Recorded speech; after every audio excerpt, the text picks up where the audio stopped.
Hi there. Before we jump into this week's show, I just wanted to have a quick word with you. If you're hearing this, then it's because you're someone special to me at least. You might assume that because I have a great podcast and know lots of amazing people, that I must be too expensive or too busy to work with you. While I am busy, I've designed my business specifically to serve people just like you, right where you are right now. If you're at the beginning of this journey, then you can join the amazing value Personal Brand Business Accelerator.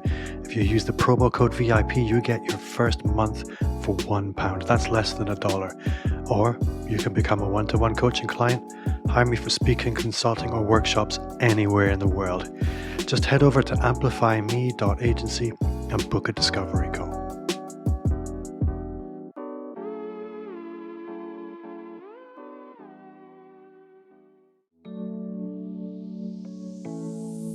Welcome to Amplify, the personal brand entrepreneur show. Today on the show, Bob is speaking with Mike Vardy. One of the things that these high achievers do, these people who want to be productive, is number one, they don't do one-off sessions. They don't have me come in and say, fix this, and then that's it, right? It's like a high-performance vehicle. They take it in for maintenance regularly. They take care of it. It's the same thing with their productivity. I do one-off calls with clients. You only get one of those, and it's more of a diagnosis. And then after that, it's like, you want to work with me? Okay, it's 6 months. Like there's an extended period of time. Hi there and welcome back to Amplify, the personal brand entrepreneur show. My name is Bob Gentle, and every week I'm joined by amazing people who share what makes their business work. If you've just found the show, don't forget to hit the subscribe button. And if you're on an iPhone, that's the plus icon or the follow button. That way you won't miss a thing. Before I jump into introducing this week's guest, just a quick reminder that after nearly 200 of these interviews, I've learned a thing or two about what makes business work online. And it turns out success does leave clues, and I want to offer you a map.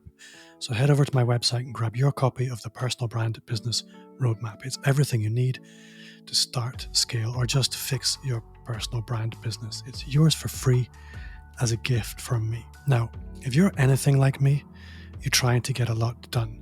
In fact, you're probably trying to get way more done than is actually possible, and you're overwhelmed. So this week, I'm delighted to welcome the king of productivity, Mike Vardy, to the show. Mike, welcome to the show. Thanks for having me, Bob. I'm looking forward to our conversation today. So I have a lot of questions for you, and I was really resisting when we were sort of having a bit of a conversation before I started recording, resisting jumping straight into, frankly, a free consultation from me. For the listener who doesn't know who you are, what you do, why don't you just tell us a little bit about Mike Vardy? So I am a writer, a speaker, podcaster, and all of that revolves around personal productivity and time management. I've got a philosophy and framework that I've cultivated and crafted over the years called TimeCrafting. And I help people stop doing productive and start being productive. That's the aim, the mission the calling that I have. I'm also a husband, a father, a Canadian, a pro wrestling fan, and a lover of very, very good craft beer. So I'm going to start with a really straightforward, kind of obvious question. It's what my friend Neil, who was like a very senior policeman, calls the daft laddie question. Is I have a ton of things I want to get done. I have big goals in life. You can't do all the things. So how do you choose? How can I stop trying to be productive and just become productive? Well, and I think that's one of the key things is that when we try to do all the things, we're doing productive instead of being productive. We're not choosing necessarily the right things. We have to choose what to chase, right? There's this book called Necessary Endings by Dr. Henry Cloud, and he kind of talks about the idea of stopping things or letting things go.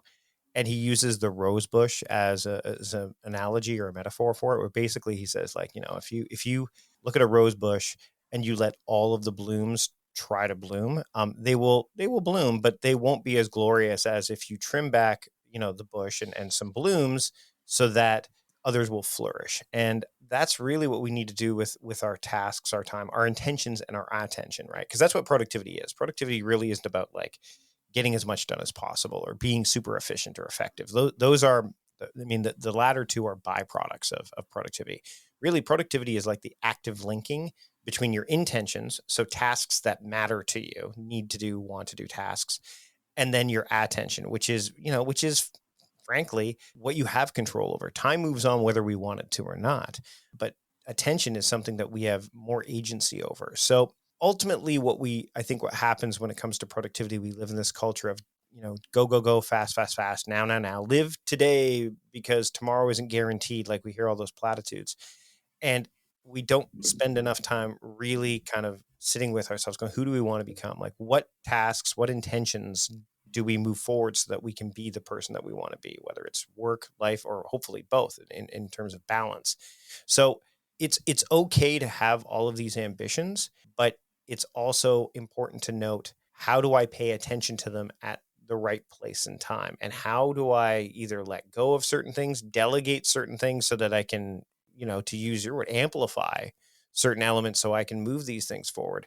Once we start to get more realistic about this stuff, we start to realize that instead of trying to check off as many boxes as possible as a sign of productivity, we start to realize that, qualitative productivity, a mixture of qualitative and quantitative productivity, this idea of if I do the right things, that's what being productive is all about, as opposed to just trying to do as much as possible. That's the crux of it, I think. So at the end of the day, really spend some time to be thoughtful about it. Like I use this phrase saying deliberate and then be deliberate. And I think that if you spend more time in that deliberation phase, then you can be more deliberate with your intentions and your attention. I really like the gardening analogy there. It works really, really well for me. And what it brought to mind was a lot of people are in this situation where they're in the weeds and they want to get to a nicely tended garden. And I think in a lot of people's professional lives, it's like what they have to get done. Demands are being made. Mm-hmm. It's a process whereby they're being pulled rather than they're the ones pushing. They're being directed. They're being essentially blown around rather than being intentional in directing their lives. So how can we move from a place of overwhelm, a place of overgrown, of overcommitment, mm-hmm. to a place where we have made some intentional decisions around what we're going to do? There was a Darren Hardy quote, your choices, you make your choices and your choices make you. How can we move from being somebody that's overcommitting and feels like a lot of the time we're having our choices made for us to somebody who's directing things? Well, here's the interesting thing. I think further to Darren's quote, I've also said that every choice has consequences, including the ones you don't make, right? So I think a lot of people, what they do is they external demands. So the demands that come at us through email, through our colleagues, through our family members, like from other people, they are actually the easier ones to fulfill than our own intentions, because there is a greater motivator. There's a greater impetus. Sometimes it's money. Sometimes it's ego that drives it. Sometimes it's praise, like whatever it needs to be. It's far easier to go into your email inbox, which is why inbox zero is so prevalent. And by the way, the term inbox zero, as it's known today, is not what the term meant when Merlin Mann coined it years ago. It wasn't like get your email to zero. It's about go into email with no questions when you've jumped in there. Go in with missions instead, like know what's there and then deal with it. But it's been corrupted and all that. But that's a whole other topic. But yeah. It's fascinating because a lot of people, quantitative productivity has become a measuring stick for all productivity, right? And the problem is that if you try to do as much as possible, there's only so much bandwidth that we have as human beings, right? So then quality suffers. So if you're making terrible things or doing things less than par, or not to your best ability, then there are long-term effects to that. And I think this leads back to the question you asked, which is, how do you draw your attention to your intentions? Well, the first thing goes back to the first question, which is realize that you can only accommodate so many of your intentions in a time frame. So per day, per week, per month, what have you. When you come to that realization and you kind of decide that, okay, I'm okay with this, then you have more agency over it. You've made a choice, right? And then you could say, okay, well, every day I'm going to, and I like the number 6 for this, right? Because it's It's the first perfect number. There's so many that it's a natural number. It fits nicely between this idea of 3 big rocks. I'll come back to that in a minute. And like 10 things per day, like 10 things of yours per day seems like a lot with all the external demands from everybody. The problem with 3 is that often we call these things 3 big rocks. You've heard that term before, or MITs or whatever, is that we haven't broken those tasks down. So those tasks are not actually tasks at all. They're projects trying to disguise themselves as tasks. So that leads to overwhelm. You'll look at your to-do list and you'll see work on book or process report or, these bigger multi-step things on your to-do list that are really, if you broke them down into smaller particles, then your brain, the part that is so much more likely to go to the external demands of others, like, hey, can you do this? Can you do this? And checking off those boxes as quickly as you can, getting those little dopamine hits. If you were to look at a project like work on book and break it down into its smallest particles, you're going to end up with hundreds and hundreds of tasks, right? Or you're going to end up with a lot of them. And all you're doing with that is not adding more to your plate. You're just making everything more visible. Once you realize that actually will clear out some of this idea of overwhelm, over choice, over commitment, all the things, the idea of overload, all these things that are ingredients of overwhelm, right? The overload, over commitment, and over choice. So when you're able to look at your to-do list and go, what are my 6 things? What are the 6 things I want to move forward today? Oh, I want to send this email. Okay, that's 1. Oh, I want to write 500 words for this report. Okay, that's 2. And then you've got all these external demands coming in. You're not going to forsake those, but you're going to not forsake your own intentions on a daily, weekly basis. So it's about just getting clear, having awareness, and then giving focused attention or concentration on the things that you feel you need to do, and you need to do, your intentions, and the things that you want to do. Because the reason they're your intentions in the first place are because you've made choices around them. So if you don't give them the attention they deserve, then your day becomes directionless, your week becomes directionless. And I've said this before, intention without attention is powerless, and attention without intention is aimless, right? So you have to partner those 2 things up. And if you have too many of your intentions per day, you're not going to be able to pay attention to them. And if you give your attention to too many things that aren't your intentions, you're going to look at the end of the day and go, what happened? Where am I? I didn't feel productive today. And it's not because you didn't get things done. You didn't get the right things done. You didn't get your things done. So something that, again, cropped up as you were speaking is I'm somebody who thinks of himself as reasonably productive compared to what I would call the average person. I'm probably slightly above average in terms of my productivity and discipline. I'm not super crazy disciplined. And I think a lot of people will relate to this. I'll have 1 week where I'm working a to-do list, and the next week I'll be very schedule orientated. And then I will work an online system for a little bit. And I kind of flit from system to system because I get bored with the system. There's a systems component to productivity. However, there's also almost like a philosophy component to productivity. And I'd be curious on your perspective of the productivity systems versus the productivity philosophy conversation. Does Yeah, that make sense? that's a really great question, because I think they do go hand in hand. But the thing we often put the frameworks before the philosophy, or we Yeah. put the tools before the tactics, right? So people will download like Asana or ClickUp or Todoist or whatever. Go, oh look, I have this fancy to-do list, or they'll get the bullet journal, or they'll do something like they'll get a fancy planner. But the old adage of garbage in, garbage out, right? If you don't have a framework or a process to put in there, then you're going to wonder, well, how come I'm not getting things done? See, it's the planner or it's the tool. It's their fault, right? Not yours, right?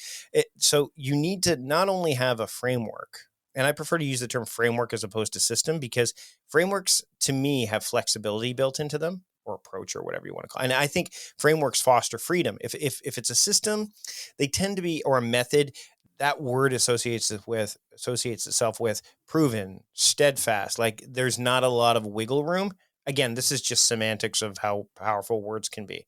But if you go in with this idea of, I want to make sure that I give my intentions the attention they deserve. So that's really what it is.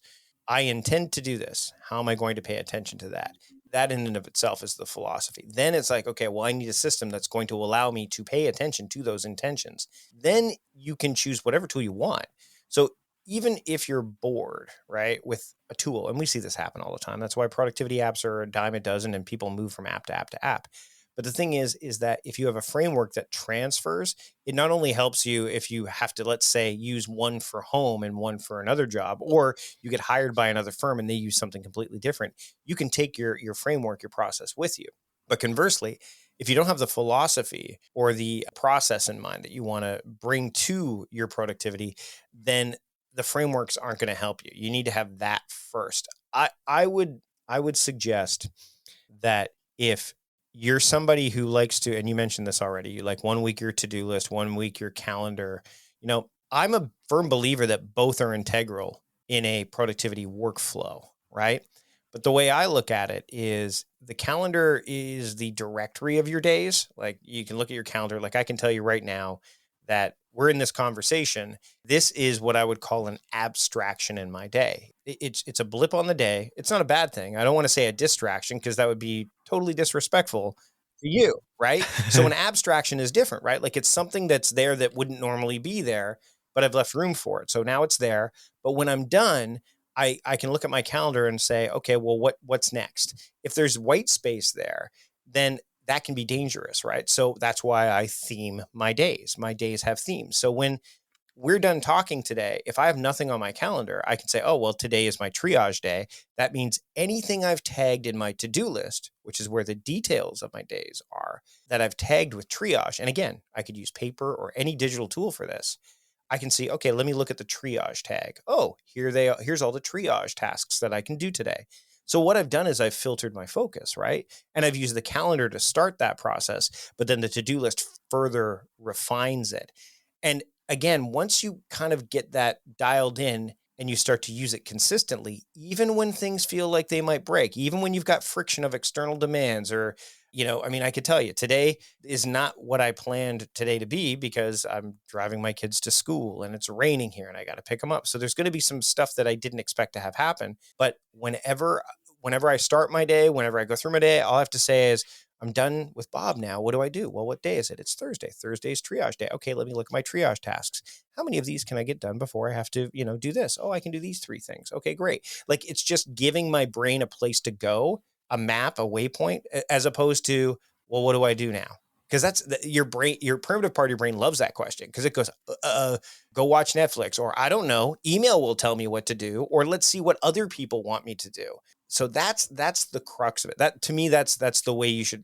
That's why time crafting works so well, because it's flexible, it's durable, it's sustainable, and once you've used it often enough and you've gotten into this pattern, there's a simplicity to it that means that you could use it with whichever tool you like. And if you're a calendar person, you can drive your days through theming. If you're a to-do list person, you can start to use modes as a driver. Like what mode am I in? How many 5-minute tasks do I have?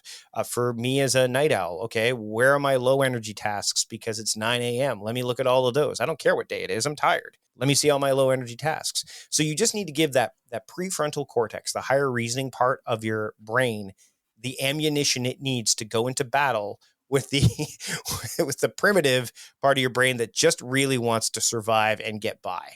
Yeah. And I think the reason I like a system or a philosophy is really kind of edging on the border between the two, is it removes the requirement for you to make decisions. Decisions are what make us tired, decision fatigue. And I think that's really what we're talking about there. Now, I have another question, and it's something that I see all the time, and you must see this all the time as well, that people have big dreams, they have big ambitions, but they spend all their time doing the things that other people want them to do, and they never make any time for the things that are going to move the needle forward. And for me, this is a huge frustration that I see in other people, that they know what they should be doing, but for some reason, they always get dragged back into the weeds. What can people do to sort of throw us a pickaxe in the ground, hang on to that, and start moving out of the weeds towards some time for the things that will actually move them forwards, rather than those things that just keep them on the hamster Well, let's wheel? be honest, it probably happens to us too. Even with our philosophies and frameworks and stuff like that. But I will say that it harkens back to some of the stuff I talked about earlier. So we hear the word big dreams, right? Well, big dreams are often made up of smaller steps, right? So I think what people do is they don't break those things down and like, what actions can I take every day, every week, whatever it needs to be. So that way I'm making measured, even marginal gains on these bigger ambitions and these goals, these intentions, because that's really what they are. So that I can ultimately, go from doing these things to getting to the level where I get to be where I want to be and I get to be who I want to be. Interestingly, alongside that, this goes hand in hand with theming your time, as well as this idea of New Year's resolutions, which I do not like. I do not like New Year's resolutions because there's a lot of pressure around them, external pressure, no less. But also the time of year is not great for most people to make these because, and especially if you're in North America, especially if you're in America. I mean, in Canada, we get Thanksgiving way early. So we've got October covered. But in the United States, basically from the third week of November until the end of the calendar year, you're in full on, let's get ready for Thanksgiving. Oh, it's holidays. Oh, it's shopping season. Oh, we got to finish the year strong. Da, da, da, da, da. And then you get to like December 31st. You've got a moment to breathe. And it's like, okay, what big thing are you going to do next year? Hurry up, make a decision. And it's like, and then of course, one of those things is I'm going to go to the gym. I'm going to get in shape. Well, everybody's doing that. So now all of a sudden you've got a bunch of people in the gym. You can't get on equipment. Or, during a pandemic, the gyms are closed. So now what do you do? So to me, New Year's resolutions, number one, the time of year is bad. Number two, they are often not, again, broken down into smaller components, even into the smaller components of what if you made a monthly resolution? That's why I have monthly themes. So for example, we're recording this in February. My monthly theme for February, both personally and professionally, is future proofing. So I have a tag in my to-do list that's called future proof. And I can look so today is Thursday. It's my triage day. I have a choice. What triage tasks do I want to do? I could do that. Or I could say, okay, well, what month is it? Oh, it's February. What future proofing tasks can I do? And by the way, that covers multiple projects, right?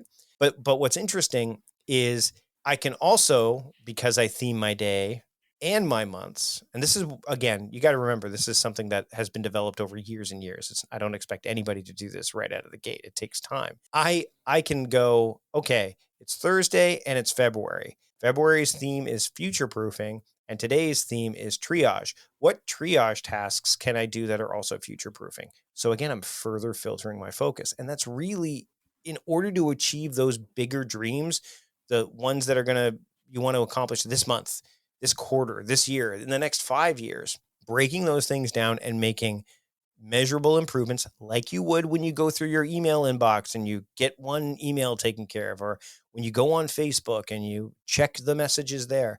Those little dopamine hits, they disappear really quickly.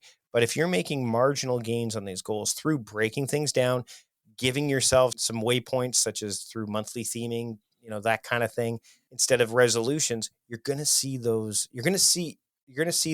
grow. Your garden's going to grow. And it again, back to the gardening analogy, Bob, if you weed your garden more often, it's not as taxing than if you wait a week to weed it, right? Or a month to weed it, right? Yeah. So the more you tend it every single day, and that's, I learned this through watching The Gangsta Gardener. One of the quotes he said that I loved is, if you want to feed people quickly, you feed the plants. But if you want to feed people sustainably, you feed the soil and you take care of the soil and let the soil feed the plants. And that's what you have to do with your intentions as well. You can't just feed the plants, because the next time you try to do something, the soil will not be rich enough to grow. So you need to feed the soil, and the soil is you need to have a solid foundation so that you can keep growing. And that's where, to your point, the productivity philosophy and the productivity system or framework comes in handy. So I would like to speak about how you help your clients next, because it kind of dovetails with another question I have, which is, everybody's on a journey that nobody's finished yet, but there are people who have been on certain journeys longer than others. And you work with some very high achievers. I'm curious to know, how do you work with people on their productivity outside of simply being an author and speaker and podcaster? And what are the super productive people doing differently? Because the truth is, if you parachuted me into the business of one of your high-end clients, I would destroy it probably in a matter of weeks. So I'm curious to know, high achievers do differently from a productivity perspective over what you might call a muggle, to use a Harry Potter phrase? Well, depending on what house they're in. No. I would say one of the things that these high achievers do, there's people who want to, be productive, truly productive, is number one, they don't do one-off sessions. They don't have me come in and say, fix this, and then that's it, right? It's like a high performance vehicle. They take it in for maintenance regularly. They take care of it. It's the same thing with their productivity. So that's one of the reasons why I do one-off calls with clients, but you only get one of those, and it's more of a diagnosis. And then after that, it's like, you want to work with me? Okay, it's 6 months. Like there's an extended period of time, because these things take time to take hold, number one. And number two, there will be biases that show up along the way. I can tell you a real quick example is when I told somebody that they needed to change. And this is somebody who really wanted to get a lot of things done. They had high ambitions, and they said, "What I'm spending too much time," as David Allen would say, polishing the runway, right? Like David Allen is the father of getting things done, GTD. And there's like these horizons of focus. And this person said, I'm spending so much time on these like low level tasks. And I said, well, you're polishing the runway, as David Allen would say, which is mean you're not getting any higher up in these horizons. And I said, one of the things that'll help, and I alluded to this earlier, this idea of what words do you use? If you're calling things in your to-do list just to-dos or tasks or stuff, it's kind of, there's not a lot of power behind that. Again, the idea of creating a more powerful and compelling reason to work on things is important. Some people like the idea of having a scoring system. So that's when I work with people, I talk about the productivity ROI, the realized objective index that I came up with, which is, is this a need to do, an ought to do, or a want to do? And they score it that way. But with this person, I also said, you need to not call these tasks. You need to call these intentions or actions at the very least, because an action incites action. So they'll put verbs in front of things so they can start to create patterns around the verbs that they're continuously seeing. And that's what they wanted to do. And they pushed back initially because they said, well, intentions to me are bigger things. And I said, well, aren't these things big things to you? I said, try it. Just try it. Try calling these your intentions. Call this your AM list instead of your to-do list, like an action and mode list, or call it whatever. And they did. And as silly as it sounds, just like it's when people are blown away when I said one of the biggest things you can do for your to-do list is just make sure every one of those tasks starts with a verb, everything on it. They're like, oh my God, that's amazing. And some people are like, well, I always do that. I don't understand why that's such a revelation. I said, because people are busy. People don't think about that. They just want to get things out of their head. And sometimes that step gets missed until you build it in. But this person started calling it their intentions. And because productivity is about putting attention towards your intentions and linking them, they started to really get things done. So it was the key to high achievers is they are weeding the garden constantly. They are a gardener. They are not somebody that just goes out and checks and sees if there's anything growing and goes back inside. They're weeding, they're tending it. And when I work with them, they push back, but I do have the nice thing is I also have a background as a stand-up comedian and performance artist. So when I get, it's akin to heckling sometimes. So I'm able to handle it okay. But at the end of the day, when they're thinking about high achieving, they're not thinking like, I want to be super productive. At the end of the day, it's like, I want to be more intentional, more balanced, and I want my attention to go where I need it to go, because where your energy flows, your attention goes, and where your attention goes, energy flows, right? That's I think that's a quote from the Celestine Prophecy, but that's the idea. And also the other thing is they realize, I'll throw another quote in here. There's this John Steinbeck quote, and now that you don't have to be perfect, you can be good. It's from his book, East of Eden. They don't try to be perfect. They may have tried initially, but there's no perfect system, and things will fall down. You will have things fall through the cracks. But once they get past this idea of perfection, then they can start to really move things forward in the direction that they want them to go in. Something I would like to ask you about, this is probably the last area we're going to play in. Obviously, you are the productivity guy, and we've spoken a lot about productivity, but I'm curious to know, obviously you've built a business around this. You are a personal brand entrepreneur. You're fairly successful. What has that journey been like for you? And how do you maintain your own personal visibility? And what productivity challenges do you experience around that? And I guess the main question for me is, okay, you're super productive, but what do you actually find hard? What do you struggle with? Oh, that's a great question. they say we teach what we need to learn the most, right? So that's probably why I fell into this, because this was not I mean, my origin story has been told on several other podcasts and through my work and stuff like that. I'm not going to get into that. But what I will say is I'll tell you that for a while, I actually resisted the idea of being a personal brand. Originally, my website was called Vardy.me, like it was named after me. And it was just, it was musings. I mean, I was obviously in the productivity space. So we're talking like this would have been like 12, 13 years ago. So after I finished writing for some of the other sites and really started to forge out on my own. And then one day I said, you know what, we need to be bigger. We need to there needs to be a veneer here. I don't know why I thought that. Maybe it was this idea that if I show that this is a bigger company, it's going to generate more revenue. I can't even remember why I made this choice, but we went from like Mike Vardy to Productivityist. Now, what's interesting is that people have always called me the Productivityist, but I pushed back on that. I'm like, no, anybody can be a Productivityist. And I still truly believe that, because a Productivityist is anybody who's an enthusiast or around productivity. They want to be more productive. They are a Productivityist. It's just, are they an enthusiast? Are they a specialist? Are they a strategist? Where are they at? But everyone, including the guy who produced my podcast, kept calling me the Productivityist. But I still kept calling the company Productivityist. And all of a sudden the posts and the approach went from like this earnest, almost kind of community oriented, or Mike is within reach kind of interactions I was having with people. It felt colder. It felt impersonal. And I noticed it. I didn't just notice it from people saying it. I noticed it in the bottom line. And it took me the awareness. I think I was on a personal retreat. I went away up island here I live in Victoria on Vancouver Island. I went on a retreat and I said, you know what?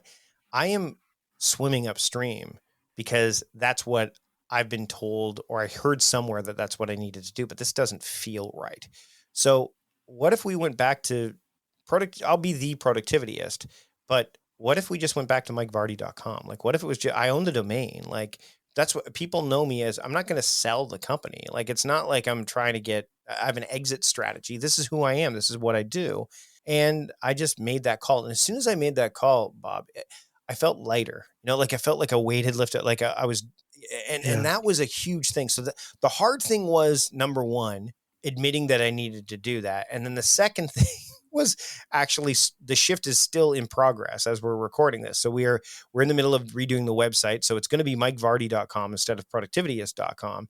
The process of shifting back has been hard, but not like resistance hard. Just, I want to do it right. Like, not perfect, but I want to make sure that it's done in a way that I would feel proud, that I would be like, this is the way I would do it.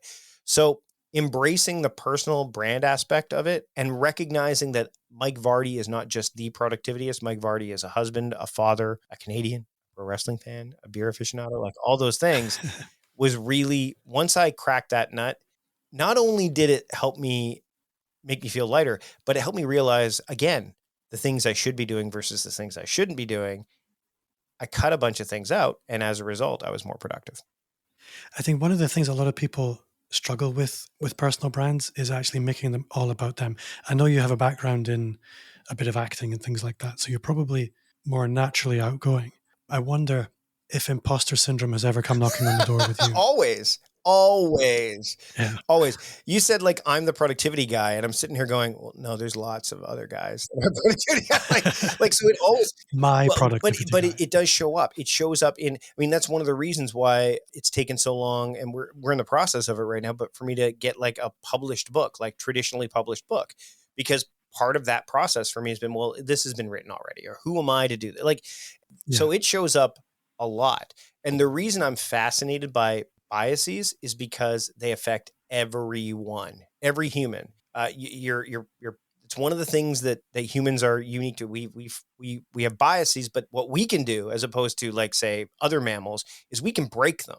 We have the ability to break them if we choose to. But we live in a world that is constantly spinning, pushing things in our direction, which unfortunately distracts us from being able to do that. Okay, give me a second. Like the time and space that we need to break things like imposter syndrome, confirmation bias, recency bias, all these things that kind of keep us from getting to where we want to go and being who we want to be. Mike, I think that's probably a brilliant place to just bring things to a close. If I ever hear that somebody doesn't experience imposter syndrome, I'm a little anxious, because for me, it's a very clear sign there's still work to do. There's still potential there that's untapped, rather. So I'm thrilled for you that imposter syndrome is there, because clearly that's something that can be lent into. For the listener who maybe wants to take things further with you, wants to find out more about you, how can they do that? Well, I've got a worksheet that you can get for free on my website. I think it's a good place to start. Plus, when you get the worksheet, you actually sign up for my email newsletter that I send out once a week. I also will send occasional emails outside of that. My attention newsletter is the main one. But if you go to productivityist.com/do, you'll be able to get the starting 6 worksheet, which will help you highlight your 6 intentions on, a daily, weekly, whatever frequency you want basis. So if you head again to productivityist.com/do, you'll be able to get access to my email list, and I'm on social at Mike Vardy on Twitter and all that stuff too. So, but I'd encourage you to start at that URL, and that way you can start to, again, link your intention and attention and be truly productive. And Mike, what's one thing you do now that you wish you'd started 5 years ago? Meditation, without a doubt. And not just meditate, because it took me a while with the app. Like, I was using apps for a while. I was using Calm and Headspace and Muse and all that stuff. I'm finally able to meditate without those. I feel that if I was meditating 5 years ago, I would have been able to hone my focus and concentration better earlier. So that way I would have been able to maybe get more done. I don't look back with a ton of regret on that, but I've seen the benefits of meditation. And I think it's that old story where the businessman talked to I think it was the Zen Buddhist monk, and said, "I really need to meditate. I'm so busy. What can I do?" And the monk said, "Well, meditate for 5 minutes a day." And the businessman said, I don't have 5 minutes a day. And then the monk said, "Well, then meditate for 20 minutes a day." Like, I think that we could all use a little meditation in our lives, even if we take just a beat, or as Juliet Font says in her book, a minute to think. We're all going to be in a much better place. But I wish I started that 5 years ago. You know what's spooky? Is 2 interviews in a row, same answer. Somebody's trying to tell me something. Yeah, you should meditate on that.